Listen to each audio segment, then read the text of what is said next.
What is up, guys? It's your boy, Build Crafting Cactus, and today, I'm so happy I get to say this, we have a god tier Prismatic Titan build to showcase. The Prismatic Titans are frankly the ugly ducklings of the Prismatic subclasses, to the point where Bungie has even come out and said they're internally looking at how they can help Titans. However, if you get the correct exotic class item, oh my goodness, the Prismatic Titan can do some absolutely absurd things. And so, let's get started. Now, the basis for this build is again a perfectly rolled exotic class item. And your boy has been struggling trying to get this thing. I have been trying to get this class item roll literally since the Dual Destiny exotic mission came out. Every single time I've grinded exotic class items on Titan, I've been trying to get this roll to the point where yesterday I just started streaming and I said I am not ending my stream until I get this roll. I was farming Dual Destiny, doing the double loot glitch for 7.5 hours straight before finally I was able to get the roll I am looking for. And a lot of people in chat were like, oh, I got this thing first try. So it's very possible you guys have this roll sitting in the vault, and I don't think people realize just how powerful it is. Now, the role in question is going to consist of, in the first column, Spirit of Inmost Light. This is the most important perk by far. Spirit of Inmost Light is absurd with the Prismatic Titan, to the point where you could actually make this build with the OG Heart of Inmost Light chest piece and it would function extremely well. Now, why is that? Well, guys, think of when Howl was at its most powerful. When it first came out, it was with the Void Titan. Why? Because your grenades were good, your melee was good, and then your class ability, because of Bastion, was also doing stuff. It was giving you an overshield, right? A lot of the time when you're using your Titan class ability, you're just putting up a barricade. It's not doing anything extra. But with Prismatic Titan, we actually have Dranger's Lash. So now, you're not just spamming your class ability to spam your class ability, you are getting function out of it. You are suspending guys, which stuns unstopped champions. Like, Dranger's Lash is insane. And then you have some of the best grenades in the game, pulse grenades especially with Jolt, broken. Like, literally one of the best grenades you can possibly have in this game, pulse grenades with Jolt. They're so good at ad clearing. They do a ton of single target damage. They're fantastic. And of course we have our smorgasbord of good melees. So all of your abilities are incredible. Even though this is like slightly nerfed Howl, just being able to use an ability and increase the recharge rate of the other two abilities when all three abilities are good, like some of the best Prismatic Titan builds coming out right now are based around Spirit of Inmost Light. It is absurd. Now, at this point, we're going to diverge from most other Prismatic Titan builds because we're not a melee build. With Grandmaster Nightfalls and Master Raids arriving tomorrow, I wanted a build that can function comfortably at range and be perfectly suited for endgame content. Melee builds can be phenomenal, don't get me wrong, there will be melee build videos coming up in the future, but a lot of them struggle in endgame content. Yes, the YouTube short you saw of them looked cool until you realize it's all normal difficulty Lost Sector gameplay, and if you tried to pull off the same melee stunt on Grandmaster Glassway when there's 4 barrier champions, each one can one-shot ya, it's not going to work out the same, right? And so being able to function at range, being able to not have to put yourself in danger is one of the defining factors of this build. Now, what do we have in the second column? Well, again, we're not going the melee route. We actually have Spirit of Armamentarium for an additional grenade. Again, when you have these like simplistic perks, just gain an additional grenade. It's one sentence, like nothing more. A lot of people overlook this stuff, but in how this build actually functions, when you use this in game, you'll realize, oh my goodness, this is broken. This is absurd because it gives you another chance to trigger Howl, like it trigger Inmost Light, trigger that ability regen. Having 2 of one of the most powerful grenades in the game is just crazy, and it just gives us another chance to trigger so many different synergies in our build.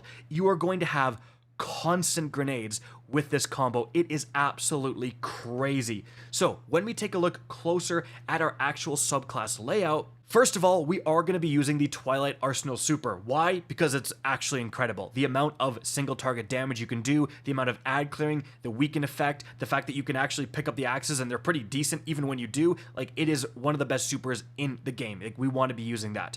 Then, in terms of our abilities, again, Pulse Grenade, we're actually going to be using Shield Throw. This is a bit crazy, but again, when you actually use it in game, you realize how unbelievably powerful it is to have a melee ability that you can essentially use like a grenade. All of this build can be used at range from safety for that endgame content. It's exactly what you want. Now, yes, 3 charges of Frenzied Blade is nuts, and you can absolutely run Frenzied Blade, and this build will still be good.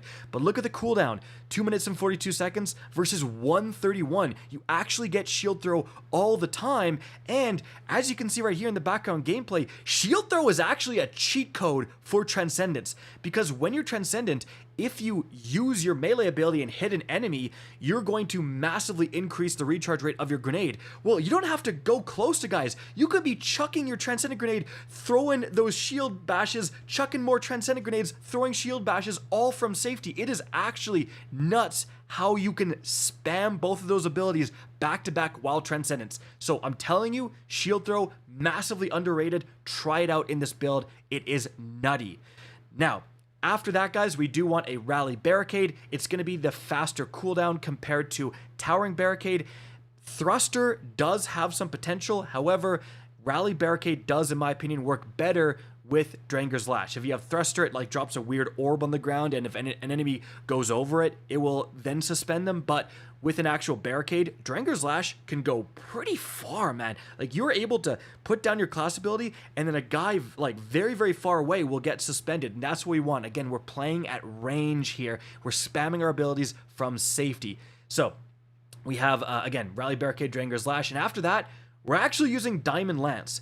We are going to be killing everything with our abilities. We are going to have non-stop Diamond Lance, and that's actually incredible. Like, Diamond Lance, now after the buff, it's really, really good. You're able to just throw them constantly, freeze guys. That's going to be able to stun certain champions. Like, it's very, very advantageous how often we're getting Diamond Lance. Now, as for the fragments here, this is where we really go Insano style. Both of these have 3 slots for fragments. So we actually have 6 fragments going here. We have Facet of Protection. It's kind of a must-have, just going to increase your survivability. Then we have Facet of Dominance, super important. We need those jolts to make our double grenades so much better. After that, guys, we have Facet of Balance. Rapidly defeating targets with light damage grants melee, with darkness damage grants grenade. So you're just getting more ability regen, exactly what we want. Now, because we are missing out on knockout, we're going to have Facet of Mending so that you get Cure from grenade final blows. This is incredible. Like, literally just throw a pulse grenade. Dude, it's a jolting pulse grenade. You're going to get, like, at least 4 kills with your eyes closed. Like, you're going to get a ton of healing just from that. And then we actually have Facet of Bravery.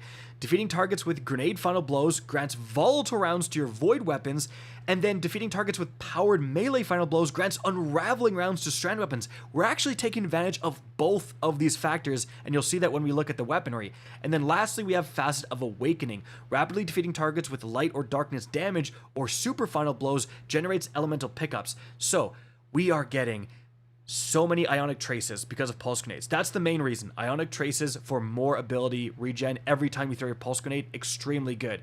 We're also getting the Void ones from Shield Throw. We are getting Stasis Shards from Diamond Lance, and we are even getting Tangles, a lot of Tangles from Dranger's Lash. Like, we're able to trigger this pretty constantly. Don't forget, our Transcendent Grenades will also trigger this. It is bonkers. Now, after that, guys, what about the weapons? Well, here's where things get off the rails. If you're thinking, wow, this ability spam build seems insane, but my Warlock gets Devour. Can you get Devour?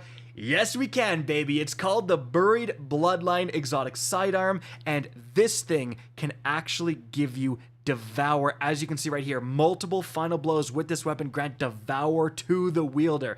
Now, it's pretty easy to get multiple final blows because we're getting constant volatile rounds thanks to our fragment. So, Buried Bloodline plus volatile rounds, shoot a few guys with it, get that 10-second trigger of Devour, then you can switch off it. You're then going to be getting so many kills with your abilities, you're going to have Devour up for the entirety of an encounter. And then if you do lose it, you whip out the Buried Bloodline, get a few more kills. Again, very easy to do with this weapon, especially when it's volatile. It is crazy. Not only that, if you do have the Catalyst, guess what? While Devour is active, you're also going to weaken enemies just by shooting them. That's crazy. Now, what we're pairing with this, well, it's going to be just a good strand weapon, again, to take advantage of those unraveling rounds. I did a video on the Imminence. This is one of the best SMGs in the game right now. Demolitionist, Chaos Reshaped, but if you're like, oh my goodness, I don't want to have to do the raid, no problem, man. Literally no problem. Guess what?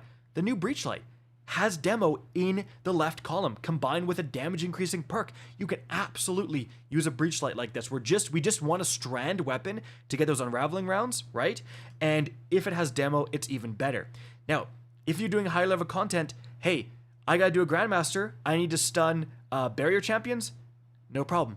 Put on the Graviton Lance, put on the Call, there's your Void weapon and your strand weapon. Now, you're not gonna quite have as much regen without Devour and without Demolitionist, but you're still going to be more than good when it comes to ability regen. Like, really, it's just Buried Bloodline turns this build into incredible to like, oh my, this is insane. Like, with the Buried Bloodline, once you have Devour active, you're thinking, is Bungie gonna nerf this? Like, this is a little too much. You know, it's that crazy. But again, it's not necessary. Put on whatever Void and Strand weapons you want. And again, you want to stick to Void and Strand to take advantage of that fragment. And then, so our heavy, we just have the new Faithkeeper. Brand new rocket launcher. A lot of people are grinding this. A lot of people are getting this. It's craftable. It can get Clown Cartridge plus Explosive Light. It's precision frame, so it's very easy to use. Like, this is a great Void weapon, but any Void or Strand weapon will do here, again, to take advantage of those volatile or unraveling rounds. But after that, let's go over the armor perks. So firstly, for the helmet, we have 2 Ashes to Assets. What's better than having constant grenades while also regenning your super an insane amount because of those grenades, right?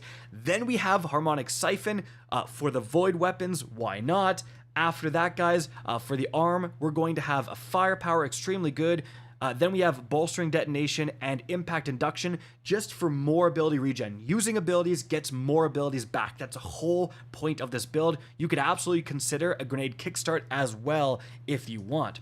Now, after that, it's just whatever resistances work the best for the activity you're doing. And then we're actually going to have a Void Scavenger and a Void Weapon Surge. Now, that's with the Buried Bloodline, obviously. If you're using the Call and then a Strand Heavy, switch these over to Strand, no problem. Oh, and you do want a Recuperation, obviously it's cracked. After that, guys, for our Titan Mark, we're going to have a Powerful Attraction, incredibly good. You're going to be spamming your class ability so much because of Drangar's Lash. This is going to suck up all the orbs nearby, just constantly give you both that increased super energy and also the armor charge you need. And then we have Double Bomber. You could absolutely consider putting on a distribution instead, but you know, Bomber is just going to more target it to our grenades, which we do want the most out of all of our abilities. Now, after that, guys, in terms of the good seasonal artifacts, there's some cracked ones. Honestly, Radiant Orbs is broken. You may have been wondering, why aren't we using the fragment that gives us Radiant when we use our melee ability? Well, it's because we have Radiant Orbs. Like, you're using Prismatic, every time you pick up an orb, you get Radiant. You're gonna have Radiant like 100% uptime. It is crazy. After that, Void Hegemony. If you are using the Buried Bloodline with the Catalyst, defeating weakened targets will provide an overshield, so why the heck not? We also have Galvanic Armor. When you have Prismatic, and you have Amplified, which we always have because all you need to trigger Amplified is rapid arc kills, which our grenades are going to do literally every single time, so you're going to always have more damage resistance. And then in the last column, hey, Void sources deal increased damage to weakened targets. Again, if we can weaken with that Buried Bloodline, incredible. And then lastly, Shield Crush. So importantly, when you're amplified or radiant, which we are always radiant, we are always amplified, you get more grenade. And then when we have an overshield, which our melee gives us an overshield, when you hit enemies with your shield crash, it gives you overshield. That's going to increase your melee recharge rate. So that's incredible as well. We have so much recharge, we have so much ability spam, All our abilities are good. This is a build you absolutely need to try out on the Titan. You know, it is not a melee build. It functions in high-level content. It is unbelievable, guys. That is it for the video. Hope you enjoyed and found this informative. If you did, please remember to help me out by simply rating and especially sharing this video. If you guys want to see more Destiny 2 content similar to this, don't be afraid to slap that subscribe button. If you want to get in touch with me and keep up to date with the latest channel activity, the best way is to follow me on Twitter at RickCacus. That is linked in the description down below. Again, I hope you enjoyed the video, and as always, have a good day.